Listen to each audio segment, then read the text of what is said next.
Welcome to this episode of our program, Daily Debate. As usual, we will be discussing an important debate. Today we'll have two segments. In our second segment, because I will start with our main topic today, which is the continuous increase in population that is one of the most significant challenges facing Egypt and which has made the leadership and the government to adopt a strategic plan that will include all the ministries of Egypt, and that includes the establishment of new cities, 14 of which up to 20 will be smart cities in which the highest technology is used in. We're speaking about a very important and emerging issue, which is expanding the area of population that is due to this big challenge of the overgrowth or the growth in population. And we're speaking about an important issue, which is life itself, because we're not just speaking about new cities, we're not speaking about smart cities, we're speaking about urban areas, we're speaking about life, the standard of living, how people are living, and how the leadership or the government is trying to give a citizen a better life or a better standard of living as he deserves and as he aspires for. We'll be speaking about that in our second segment. Before we delve into our discussion, let me just welcome our distinguished guest, in which we will discuss the second segment, Engineer Haitham Atta, Contracts and Commercial Manager at the Administrative Capital for Urban Development. Thank you so much for being with us. Thank you for you too. Thank you so much.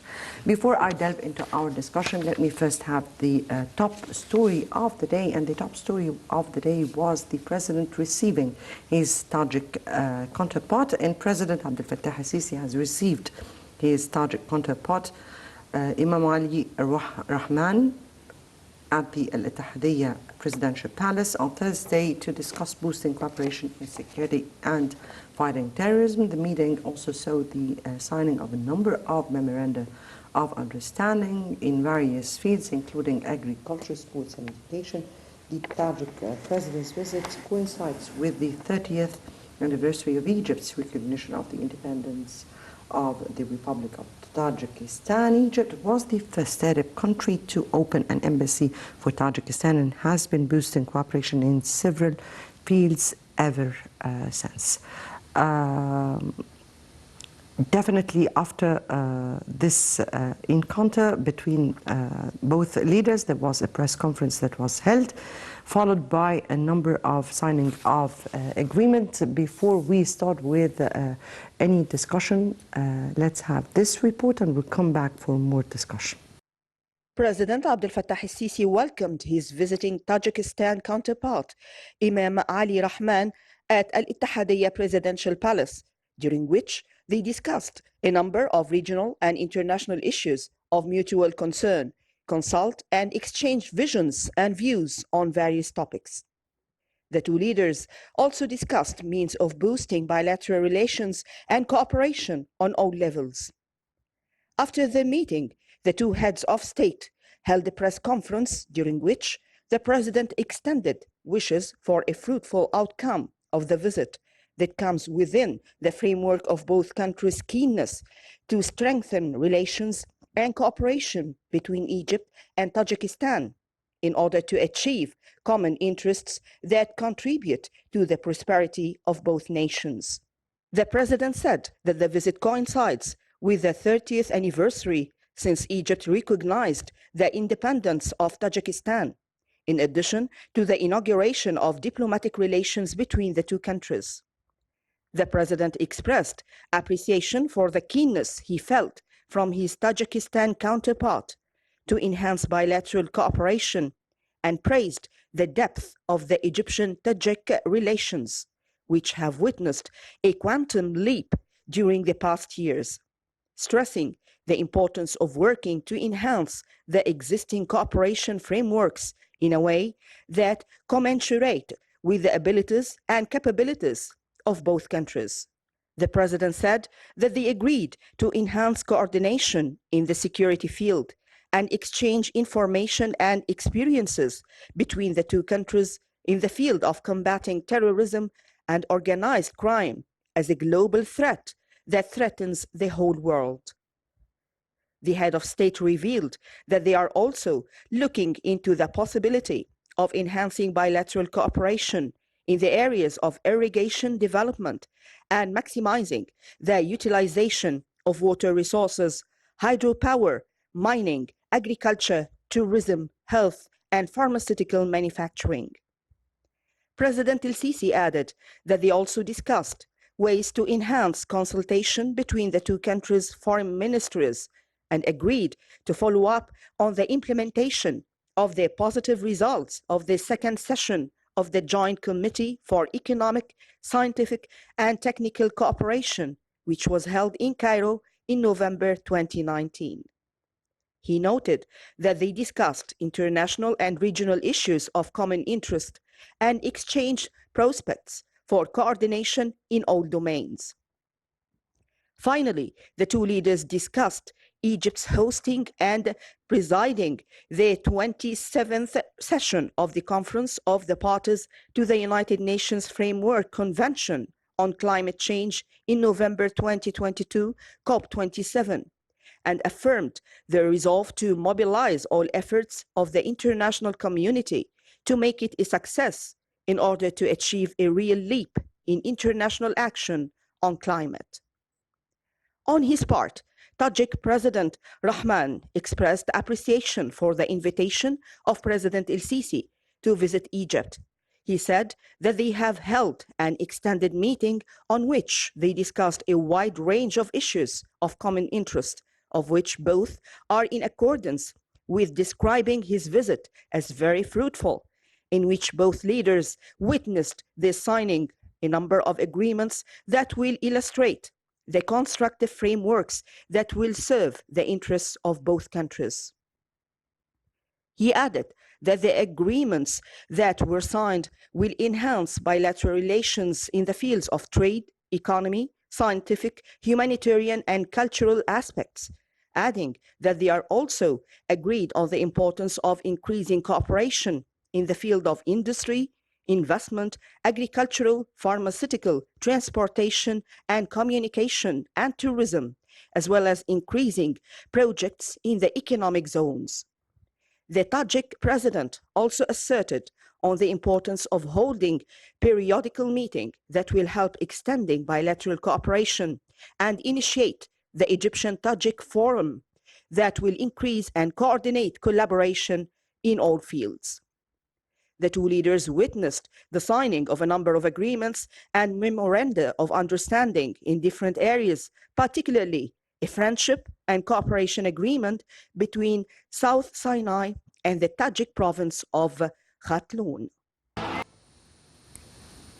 Right, welcome back. And definitely today's visit of the Tajikistan leader to Egypt was upon the invitation of President Abdel Fattah el-Sisi, and during which the Tajik president himself has expressed his appreciation for such an invitation and spoke about the indefinite opportunities that Tajikistan has in cooperation with Egypt, particularly that recently Egypt and Tajikistan have seen a kind of quantum leap in relations. When we speak here about what the Tajik president spoke about, he spoke about the importance of increasing projects in industry, agriculture, energy, hydroelectric projects. He also spoke about the agreements that were signed, and the 5 agreements that were signed. They were signed in education, science, technical cooperation, and many others. Here, when we speak about what the president said in his press conference. The president spoke about the two countries' foreign ministries conferring on following up on the outcome of the second session of the Joint Economic, Scientific and Technical Cooperation Committee that was held in Cairo in November 2019, and spoke about the foreign ministries dealing on this upcoming stage on different aspects, preparing for the UN Climate Change Conference COP27, which Egypt will be hosting at the Red Sea resort of Sharm el-Sheikh in November, and how to mobilize the international community towards having a successful conference. President and the Tajik president spoke about future cooperation in irrigation, mining, agriculture, tourism, health, pharmaceutical, manufacturing, hydroelectric energy, as I said, as well as making the best use of available water resources. As we spoke about the five memoranda of understanding that were signed. They were signed in agriculture, youth, sports, higher education, and scientific research. I guess a number of issues also were discussed, or how to increase the potential of future cooperation in the field of industry, in the field of having projects in the industrial zones in Egypt, increasing the potential of investments or the opportunities of investments here. Will be speaking or will be reviewing how things went on and the projects between both countries went on in this upcoming stage. Now time for moving on to our second segment, and Egypt's strategic plan for new cities, or breathing life into the urban areas, and containing the growth in population challenge. Let me again welcome our distinguished guest here, Engineer Haitham Atta, Contracts and Commercial Manager at the Administrative Capital for Urban Development. Thank you again for being with us. Thank you. Thank you. Let me start with what everyone would like to understand. What is the strategic plan to build new cities? Why it is so important and an inevitable issue? Yes. Firstly, I will give you a glimpse about our growth in population. And when we issue the strategic vision of Egypt 2030, one of the main axes in this vision was related to the urban development.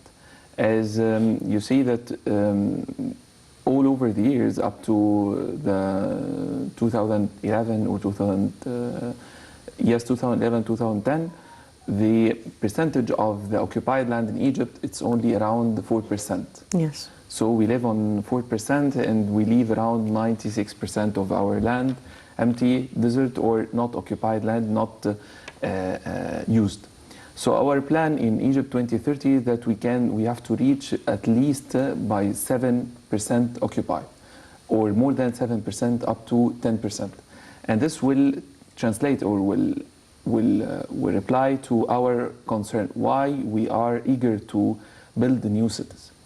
As we have to accommodate the growth in our population.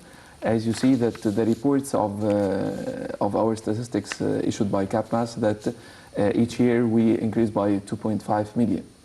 So 2.5 million each year, meaning that we increase in a new state, like a new state. Yes. So we have to consider this for the current and for the coming generations. As when you live on the same plots, when you use the same infrastructure, when you use the same services, so everything will be impacted in a negative way. And you will suffer, even if you live and you are stable in your city or in your land, then you will suffer by the services and the infrastructure. So going to the new communities and going to the extension or expansion of the old cities, it's a must. Cairo, you can imagine the life in Cairo if we don't have the new urban communities around Cairo, whether to the east or to the west. Also, this going for the north of Egypt, for the upper Egypt. So each city or governorate should have an extension. It's not an option. It should be done in this way. And we didn't build only buildings. You have to create the community. So you have to create a living city, not a city, as we say, that we build a lot of buildings, but without people there, so we do nothing. For this reason, even Mr. President, when people go from the irregular areas and go to another or to new buildings, he is interested to create a community. A community meaning that you live there, you work there, your children go in the schools there. This is the anchors that attract people. You cannot ask people to leave their city, their facilities, everything. Or they have their services and everything That's that right. is nearby, That's and right. you just go And to you a just place go which... to yes, that's right. So the vision of development now in our country, it's really go in an efficient way, not only to go outside and to leave people without anything. We have to create the community for them. For me, as on my personal level, I live in one of the new cities. It's a third generation city, not a new city, but Not the fourth, not the fourth generation. because we That's speak about the fourth. That's Okay. right. That's right. And you're exactly going to tell me why you're calling it third generation and why there are Yes. other fourth generation. Yes. You speak about that. Yes. But let me speak about this issue, which is the kind of life that the government wants for the citizens. And we're speaking here about not only new cities, but a whole life, a livable life. Yes. Yes. There is also what is called the smart cities. Yes. And people do not understand what does this mean in the first place. We're not speaking now about the fourth generation, but rather the smart cities. The smart city. What is the smart city? And people would really want to ask, what is that all about? I mean, it's a city, and we are going to live in a city where we can live and afford to live, and at the same time, it's a livable atmosphere. What is smart city, and why do we have to build smart cities? I'll tell you something. It's very simple, but it will. I think it will clear the idea. When we speak now about the smartphone, okay, and what's the difference between the smartphone and the ordinary phone that we used before, over 50 years before? This is, you can imagine the difference between the smartphone and the ordinary phone. Then go to the city. For the city, when you say that you will live in a smart city, meaning smart in everything, in the services, in the dealing with not the infrastructure, the building itself. So meaning that you make use of each and every resource that you have. So you don't have in the smart city, you don't have losses in water, in electricity. You predict the problem before it happens. You ease your life by the connectivity of the city in all the services. You can do everything through your smartphone. You don't have to go to the police station to extract a birth certificate or to make a license for a car or whatever. And this, by the way, the government begins to apply everywhere, not only for the new cities. So now you have a huge difference in the level of service that you receive as a citizen. So the smart city, when Mr. President say that we need to catch what others already accomplished, we will not start from the beginning. We will not say that, okay, let's start building the ordinary buildings, then go with the infrastructure. No, we have to start from the end to minimize the difference and to catch what we already missed before. So for the smart city, this is what I'm saying, that you have, for example, I'll tell you that you have a control center for the city, controlling everything on land, controlling the services, controlling the security in the city. So you will not suffer the problems that you see in your ordinary life. For example, if you have a cut in electricity. So we control this in the networks to minimize the duration of the service cut. So when you pay something for your consumption, you make use of every pound you paid. So we're speaking here in few words to how to facilitate the living or the lives of, Yes. Of people. Yes, that's right. In a smart way. In a smart way. In a smart way. Would that be affordable? Because people would Yes. really want to know. Yes. Okay, so it's a beautiful life what we're speaking about. Would that be affordable for us? Yes, this one, we receive this these concerns all the time that you build a new city, so this is the costly city for the infrastructure and this, but surely this will be affordable for people and for the normal citizens. They can make use of these smart cities, not only the new capital, by the way, but for the other cities. We have, as I said in the beginning, that we have around 14 new smart cities for the generation. Oh, we'll be increasing to 20 even. Yes, increasing to 20. So these cities, for sure, it will not. You cannot do any development without the mass of people.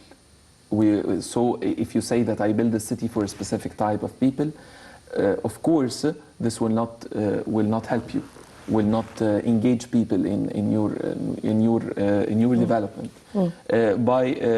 Whether by living in the city or by working in it. You know that now in the new capital, more than 100,000 workers every day in the new administrative capital to build this mega project for all of the Egyptians. So surely it will be affordable, and the development will be applied everywhere. As you deal, so the government plans to digitalize the services and to make it available for everybody. You cannot make a specific development in a specific spot and leave the other areas without development. Indeed, indeed.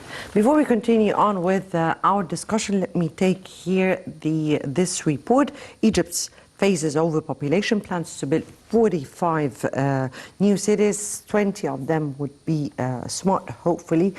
And President Abdel Fattah al-Sisi is so much keen to follow up himself the development of those projects. Let's watch the report and come back for more discussion. President Abdel Fattah al-Sisi held a meeting on Monday with Prime Minister Dr. Mustafa Madbouli and Housing Minister Haitham al-Gazzar to follow up the progress of some under-construction housing projects across the country. Al-Gazzar briefed the President on the latest developments of the fourth-generation cities project, especially the new administrative capital, in light of ongoing construction of the business and government districts and central towers, as well as residential neighborhoods. He also briefed the President on the progress of housing public employees in the new capital in preparation for the complete move of the government to the new administrative capital. During the meeting, Al-Gazzar reviewed the construction progress of facilities in New Alamein and New Mansoura cities, as well as other development projects in Ras Al-Bar under the supervision of the new Urban Communities Authority in the context of developing this distinguished coastal spot. In December, El-Sisi inaugurated the first phase of a group of fourth-generation cities in the new Aswan city, West Asyut, Nasser, and West Qina in Westgate reports. The head of state also opened some housing and service projects in 5 new cities, namely Toshka, New, Minya, New Qina, New Asyut, and New Akhmim. The government adopted a strategic plan to establish 45 new cities to accommodate the expected population increase, especially since the cities that had previously been created reached their maximum capacity. According to the Ministry of Housing, the previous period witnessed the establishment of 14 new cities, which indicates that Egypt is about to raise its inhabited area to 12% from about 7% before the launch of the various development and national projects.